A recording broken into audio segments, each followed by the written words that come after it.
मैं आप सभी का आज की इस लाइव क्लास में स्वागत करता हूं। आज हम अध्ययन करेंगे अपने सेमुसी द्वितीय भाग पुस्तक के दूसरे पाठ का, जिसका नाम है बुद्धिर बलवती सदा। इससे रिलेटेड जो हिंदी अर्थ है और क्वेश्चन आंसर है वो मैंने आपको पहले ही ग्रुप में सेंड कर दिए हैं, तो वहाँ से आप उसको देख सकते हैं। और बीच में जैसे पिछली क्लास में हुआ था, कोई भी बच्चा बीच में पेंसिल यूज नहीं करेगा, वरना उसको बाहर कर दिया जाएगा।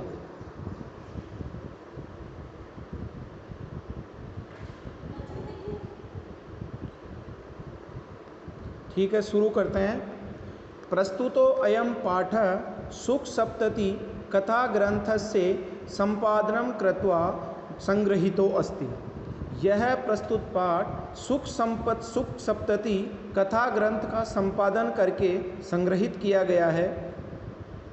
अत्र पाठान से यहाँ पाठ के अंश में स्वलघु पुत्राभ्याम से अपने छोटे पुत्रों के साथ कानन मार्गेण वन के रास्ते से पितृगृहं प्रति गच्छन्त्या पिता के घर जाती हुई बुद्धिमती नामना महिलाया, बुद्धिमती नाम की महिला के मति कौशलम प्रदर्शितम वर्तते, उसका बुद्धि कौशल यहाँ पर प्रदर्शित किया गया है।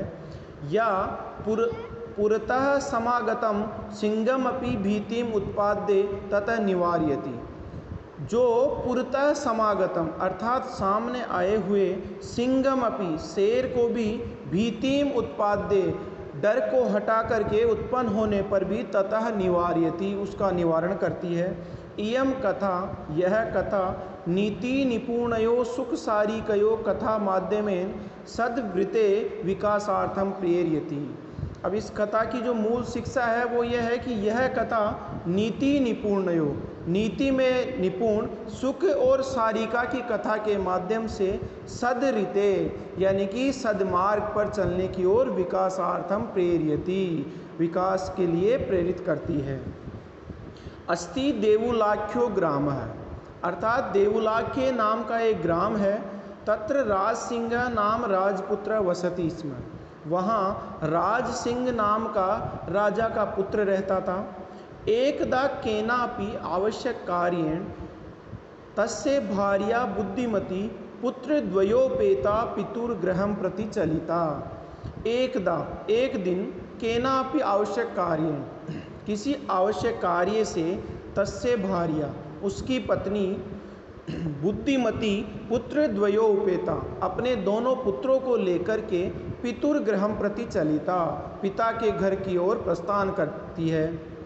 मार्गे गहन कानने सा एकम व्याघ्रम ददर्श, रास्ते में गहन कानने घने वन में सा उसने एकम एक व्याघ्रम ददर्श एक व्याघ्र को देखा।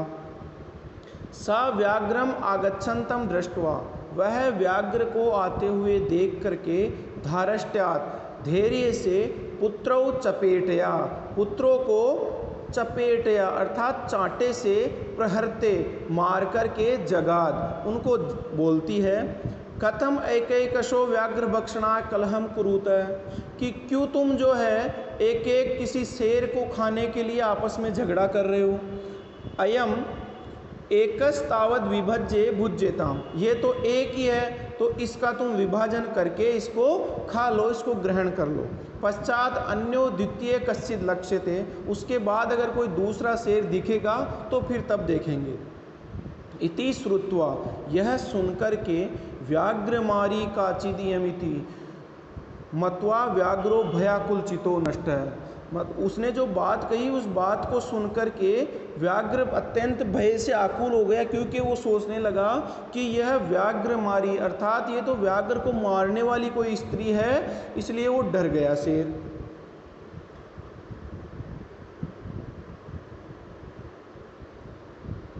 निज बुद्ध्या विमुक्ता सा भयाद व्याघ्र से भामिनी अन्यो अपि बुद्धिमान लोके मुच्यते महतो भयाद। इसमें कह रहे हैं कि निज बुद्ध्या अपनी बुद्धि से विमुक्त हो करके सा वह भयाद भय से व्याघ्र से भामिनी उस व्याघ्र को डराने वाली वह बन जाती है।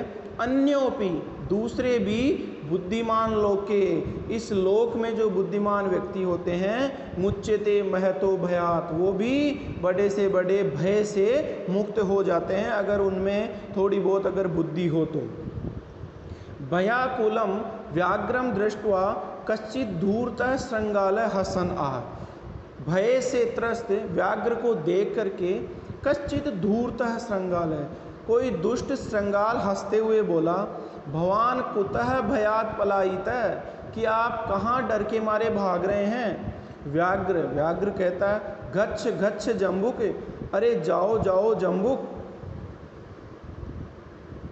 त्वमपि किंचित गूढ़ प्रदेशम, कि तुम भी यहाँ से किसी दूसरे घने प्रदेश में चले जाओ। यतो, क्योंकि व्याघ्र मारीति या शास्त्रे श्रूयते, कि जो शास्त्रों में सुना जाता है व्याघ्र को मारने वाली, तया अहम हंतुम आरब्ध, उसके द्वारा वो मुझे मारने का प्रयास कर रही थी। परम गृहित कर जीवो नष्ट शीघ्रम तद अग्रत, लेकिन मैं तो अपने जीवन को बचाते हुए नष्ट होने से पहले ही वहाँ से भाग कर आ गया। श्रृंगाल कहता है, व्याघ्रः त्वया महत् कौतुकम आवेदितम यन मानुषाद अभिविवेशी, कि तुम्हारे द्वारा अत्यंत आश्चर्य की बात बताई जा रही है, जो मानुषाद अपि विवेशी, जो तुम मनुष्य से ही डरा रहे हो। व्याघ्र कहता है, प्रत्यक्षमेव मया सा आत्मपुत्रौ एकैकसो मामत्तुम कलहायमानो चपेटया प्रहरंतिम दृष्टा, कि मेरे द्वारा प्रत्यक्ष रूप से सा आत्मपुत्रो, वह अपने पुत्रों को, कृष्णा ज़्यादा होशियार का हो रहा है क्या? मैं बाहर कर दूंगा अगर पेंसिल चलाई दोबारा तो।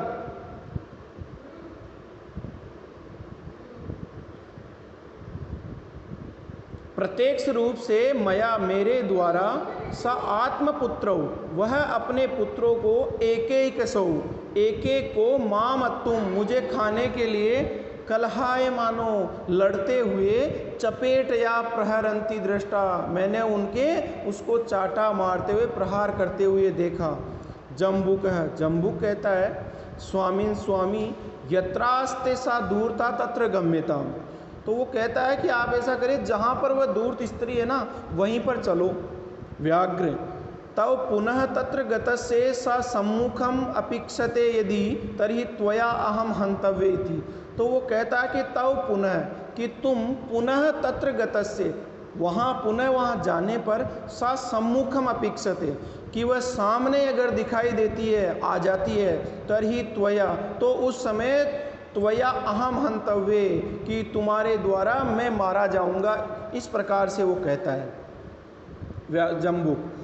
व्याघ्र श्रृंगाल, यदि त्वम माम मुक्त्वा यासी तदा वेलापि अवेला स्यात्, तो व्याघ्र कहता कि श्रृंगाल, यदि तुम मुझे छोड़ करके चले जाते हो, तब वेला भी अवेला स्यात्, समय भी असमय में बदल जाएगा, जो शुभ है वो भी अशुभ हो जाएगा। जम्बुक कहता है, यदि ऐसा है, तरही माम निज गले बद्वा चल सत्वरम, तो आप मुझे निज गले, आपके गले में बांध करके शीघ्रता से चलो। सह व्याघ्र तथा कृत्वा काननम ययौ, वह व्याघ्र उसको अपने गले में बांध करके वैसा ही करके जंगल में चले गए दोनों। श्रृंगालेन सहितम, श्रृंगाल के साथ ही, पुनर्आयांतम व्याघ्रम, पुनः आए हुए उस व्याघ्र को, दूरात दृष्टवा, दूर से देख करके,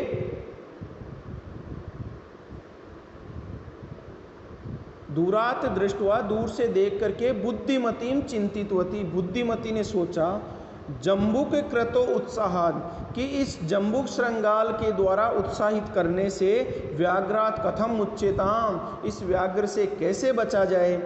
परम, लेकिन प्रत्युत्पन्नमति, प्रत्युत्पन्नमति से तात्पर्य है कि जब आपके ऊपर किसी भी प्रकार का संकट आए और उसी समय आपको उसका समाधान सूझ जाए, तो वो कहलाती है प्रत्युत्पन्नमति। सात जम्बुकम आक्षिप्यंत्या अंगुल्या तर्जयंती उवाद, वह उस श्रृंगाल को आक्षेप करती हुई, मतलब उसको लड़ती हुई अंगुली से, तर्जयंती, ताड़ते हुए बोली, रे धूर्त त्वया दत्तम मह्यम व्याघ्र त्रयम पुरा, विश्वस्याद्य एकमानिये कथम यासी वदाधुना, तो वो कह रही है कि रे धूर्त, अरे धूर्त श्रृंगाल, त्वया मह्यम दत्तम, कि तुमने मुझे पहले भी 3 शेर ला करके दिए हैं। विश्वास से अद्य एकम आनिए कथम यासी वद अधुना, तो विश्वास करके अद्य एकम आनिए, आज एक लेकर के कथम यासी आ रहे हो तुमने तो मुझे ये कहा था कि मुझे 3 व्याघ्र ला के दोगे, लेकिन तुम तो एक ही व्याघ्र को लेके आ रहे हो। इत्युक्त्वा, यह कह करके धाविता तूर्णम व्याघ्रमारी भयंकरा, वो जो बुद्धिमती थी वो जोर से तूर्णम, उनको पीटने के लिए, उनको मारने के लिए भयंकर रूप से दौड़ने लगी। व्याघ्रोपि सहसा नष्ट गलबद्ध श्रृंगालक है, और जो व्याघ्र था वो भी डर करके वहाँ से अचानक उस गले में बंधे हुए श्रृंगाल के साथ ही भागने लगा। एवं प्रकारेण, इस प्रकार से बुद्धिमती व्याघ्रजात भयात, बुद्धिमती व्याघ्र के द्वारा उत्पन्न भय से पुनरपि मुक्ता अभवत, फिर से मुक्त हो गई।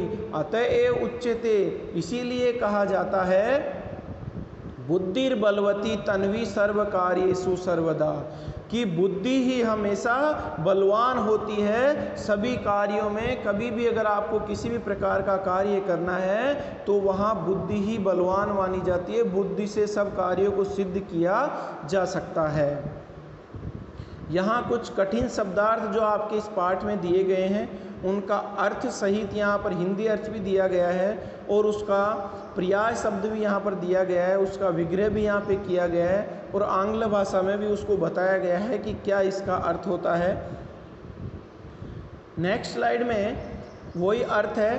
अंतिम जो श्लोक था उसका अन्वय यहाँ पर दिया गया है। अन्वय से तात्पर्य होता है कि जो पद्यांश होते हैं, अर्थात जो श्लोक होते हैं, उन श्लोकों को अपन अर्थ के अनुसार एक सटीक अर्थ के अंदर बिठाए, वो उसका अन्वय कहलाता है। जैसा कि इसमें दिया हुआ है, रे धूर्त त्वया मह्यम पुरा व्याघ्रत्रयम दत्तम, कि तुमने मुझे पहले 3 व्याघ्र दिए, विश्वास से अपि, विश्वास के अनुसार, अद्य एकम आनिए, आज एक लेकर के आओगे, कथम यासी इति अधुनावत, यह अब तुम कह रहे हो, इति उक्त्वा, यह कह करके भयंकरा व्याघ्रमारी, भयंकर व्याघ्रमारी तूर्णम धाविता, तेज गति से दौड़ने लगी।